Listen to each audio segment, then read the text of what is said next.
Gusto mo bang matuto kung paano gawin ang combo na ito kay Leslie? Yung Cancel Ultimate Combo na kahit dunk ay kaya mo i-take down.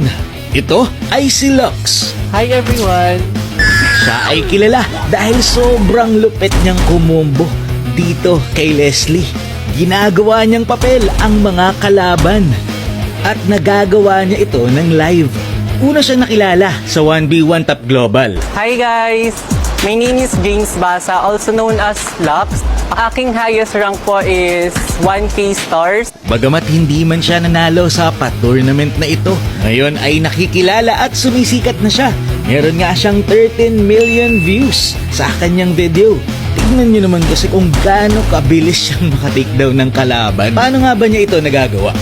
Ngayong araw, tuturuan tayo ni Lux kung paano gamitin ng tama si Leslie sa high rank. Tip number 1. Stay safe. You need at least 3 items bago sumama sa clash. Ito ang sinasabi ni James na 3 item na dapat meron ka muna bago lumaban sa clash. Mamaya bago matapos ang video, i-reveal ko sa inyo ang full item ni Leslie. Pero para sa kanyang tip number 1, kailangan daw sa early game hindi ka nagkiklear ng minion wave kapag merong minion.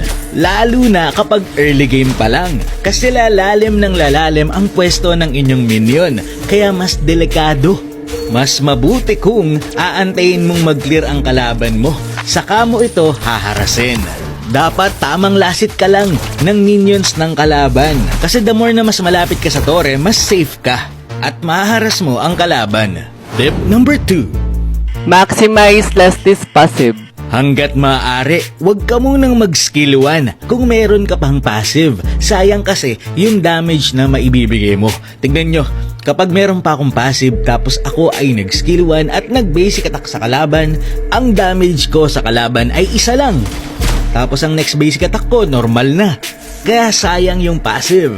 Kailangan, pagka-basic attack mo ng passive, saka ka mag-skill 1 para double true damage. Ganun ang gagawin mo sa lahat ng skill. Huwag mong pagsasabay-sabayin ang paggamit ng mga skill mo. Tip number 3. Cancel ultimate quickly. Eto na, kailangan practicein mo to sa practice mode bago mo gawin sa totoong game. Passive muna, tapos ultimate diretso cancel, tapos pindot agad ng basic attack. Ganito, practicein mo muna ng paulit-ulit utang na loob bago mo gawin. At kailangan mabilis ka na bago mo gawin sa totoong game.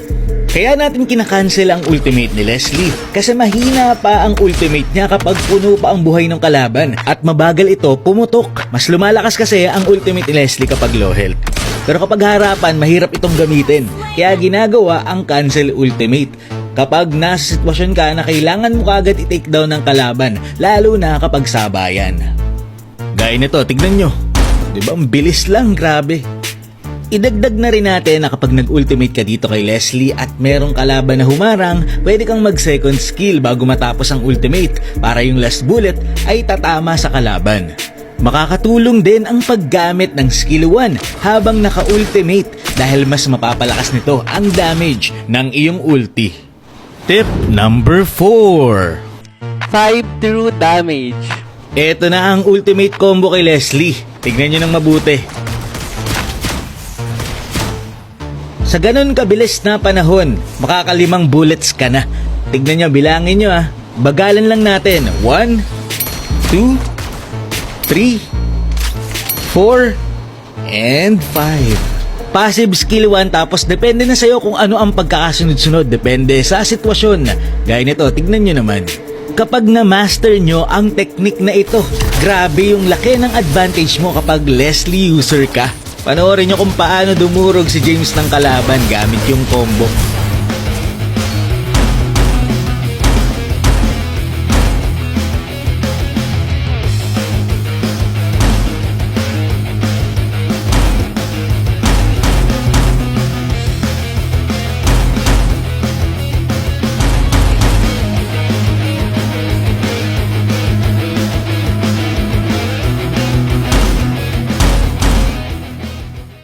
Tip number 5.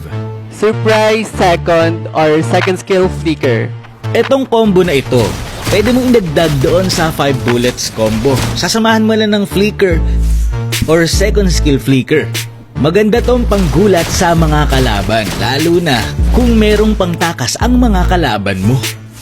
Halimbawa, etong si Lunox, meron itong light. Pwede itong mag-back, pero dahil meron kang skill 2 at flicker, pwede mong gulatin ito para ma-takedown. Pero optional ito, kasi importante din talaga yung flicker pangtakas. Pero at least pwede mong gamitin ito pangligtas ng kakampi at iba pa. Ito ang emblem niya. Ang emblem na gamit ni James ay Assassin at ang talent ay Fatal para sa crit. Bargain Hunter naman para mas mabilis maka-item. Item dependent kasi si Leslie. At sa kanyang core talent, Lethal Ignition para mas mabilis maka-burst. Ito ang mga item. Ito ang kanyang mga item, pero depende sa sitwasyon kung ano ang gagamitin niya. Ang naiiba lang dito ay ang Great Dragon Spear. Tandaan mo, magbibuild ka lang ng Great Dragon Spear kapag kaya mo nang maka one hit gamit ang Cancel Ultimate Combo.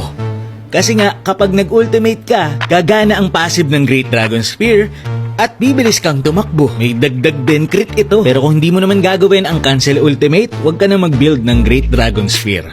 Yun lang, sana may natutunan kayo kay James, aka kay Lux. Salamat sa panonood and to God be the glory. Thank you, bye.